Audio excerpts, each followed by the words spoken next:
children. So how do you think about True North, ethics as a team sport with your children? I mean, I realize that they're still young, but also how does that work in Team USA? Each of those pieces that you just talked about are a part of my identity, right?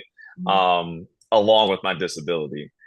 We're made up and we use and wear a bunch of different hats throughout our lifetime. And for me, it's the things that motivate me to be great, to be the best for them, or to be the best for my teammates. I think that when it comes to my kids, I remember what it's like knowing that your dad left at a young age, your biological dad, I should say, Mhm. left at such a young age. But a man that had no biological connection to you at all came in and assumed the responsibilities of a father. Didn't care that we didn't have any chromosomes in common at all, but it didn't change the love that he has for me or his grandchildren. And I think that's what it makes me want to be a better person for them. Like love doesn't know any, you know, Mhm. DNA. And Right. that's what I'm like, okay, so when I go to teach my kids about love, we love our friends become our family.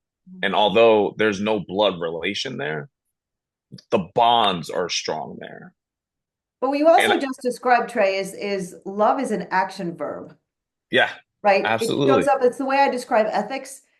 It's decision by decision. I always say to my students at Stanford, we're only as ethical as our last decision.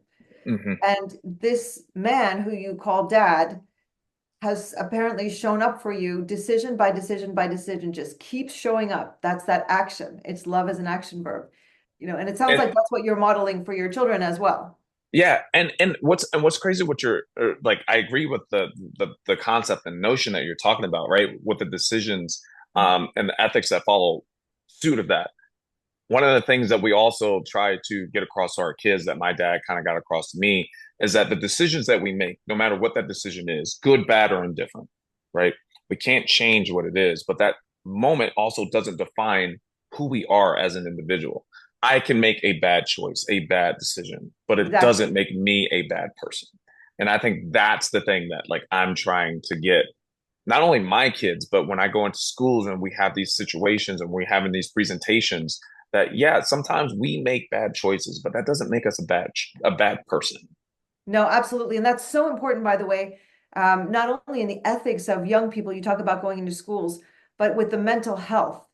This epidemic of mental health issues, in particular among young people, this sense that, once a bad decision has been made, however one describes bad, that people are sort of tarred and feathered for life. And by Yeah. the way, the reverse can't be true either. It can't be that you do one good thing and you sort of have a life pass, right? Yes. It Yes. doesn't kind of it Yes. doesn't kind of work that way. There's